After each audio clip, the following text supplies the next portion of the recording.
یعنی سماعت کے نقصان کو ہم بچا سکتے ہیں لیکن ہم بچاتے نہیں ہیں۔ السلام علیکم ہیلتھ لورز، میں ابھی پہنچی ہوں rehabilitation centre for hearing impaired پر۔ یہاں میں کس لیے آئی ہوں؟ یہاں میں اس لیے آئی ہوں تاکہ آپ کو ہیئرنگ کے 90% مسائل سے کم از کم نجات مل جائے۔ محمد سلیم شاہد صاحب جو کہ اس ادارے کو 30 سال سے چلا رہے ہیں، ان کے اور ان کی ٹیم کے تعاون سے ہیئرنگ لاس، ہیئرنگ ٹیسٹ اور ہیئرنگ ایڈ سے ریلیٹڈ آپ کے تمام سوالات کے جوابات دینے کے لیے اور آپ کو بہتر سماعت کی گائیڈنس دینے کے لیے یہ ویڈیو سیریز تیار کی جا رہی ہے۔ لیکن اب یہ بھی سوال پیدا ہوتا ہے کہ میں نے rehabilitation centre for hearing impaired کا ہی انتخاب سب سے پہلے کیوں کیا؟ تو آپ مجھے جانتے ہیں بہت سالوں سے، اور آپ کو یہ بھی معلوم ہے کہ میں کوئی بھی ایسی چیز شیئر نہیں کرتی جس کا مجھے خود پرسنل ایکسپیرینس نہیں ہوتا۔ تو آپ کو اب یہ بتا دوں کہ اس ادارے کو میں پچھلی کئی دہائیوں سے جانتی ہوں، اور کیسے، یہ کچھ اگلی ویڈیوز میں آپ سے شیئر کروں گی۔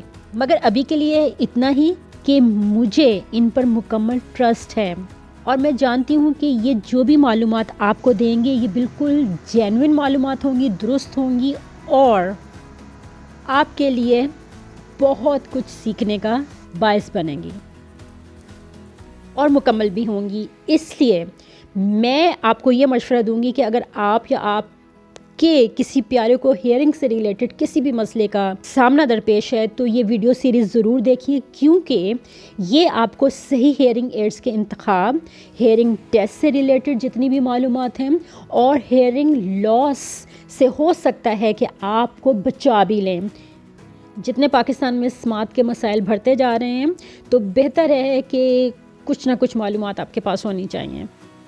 شروع کرتے ہیں اس ویڈیو سیریز کی پہلی ویڈیو۔ السلام علیکم سلیم صاحب، بہت شکریہ، آپ نے اپنا قیمتی وقت ہمیں دیا۔ ہیئرنگ لاس کی اصل وجہ کیا ہے؟ جی وعلیکم السلام، بہت بہت شکریہ آپ کا۔ ہیئرنگ کیوں خراب ہوتی ہے، اس کی کیا وجوہات ہیں؟ تو کچھ بچے جو پیدائشی طور پر یا پیدائش کے فوری بعد ان میں ہیئرنگ کا پرابلم آتا ہے، اس کی وجوہات ایک تو کزن میرجز ہیں، دوسرا غیر ضروری دواؤں کا استعمال ہے دوران حمل، اور تیسرے نمبر پہ خدا نہ خواستہ دوران حمل اگر کسی وجہ سے کوئی کمپلیکیشن ہوتی ہے تو اس صورت میں بھی بچوں کی سماعت کے اوپر اثر پڑتا ہے۔ اور اسی طرح بچہ جب پیدا ہوتا ہے تو وہ اس صورت میں اگر کوئی کمپلیکیشن ہو جائے اور بچے کو پراپر آکسیجن نہ ملے تو اس صورت میں بھی ہیئرنگ کا پرابلم ہو سکتا ہے۔ بہت سارے بچوں کو پیدائش کے فوری بعد یرکان ہو جاتا ہے، اس یرکان کی صورت میں بھی بچوں کی ہیئرنگ متاثر ہوتی ہے۔ پھر جو اینٹی بایوٹک کا غیر ضروری استعمال ہے یا بہت تیز بخار ہونا، اور اس صورت میں بچے کی جان بچانی پڑتی ہے، اور دوائیں جو دی جاتی ہیں ان دواؤں کا ایفیکٹ بھی ہوتا ہے۔ اس طرح کی بے شمار چیزیں ہیں جس کی وجہ سے ارلی ایج میں یا پیدا ہوتے ہی بچوں میں ہیئرنگ کا پرابلم آتا ہے۔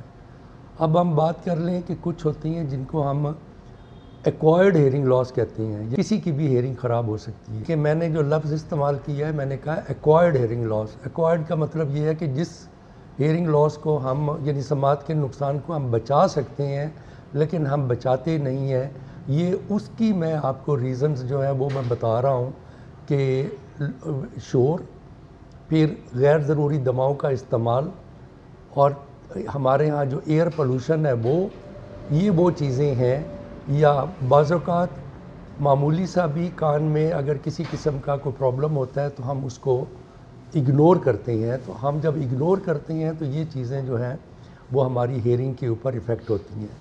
اور سب سے آخر میں جو چیز آ جاتی ہے وہ آتی ہے ایج ریلیٹڈ۔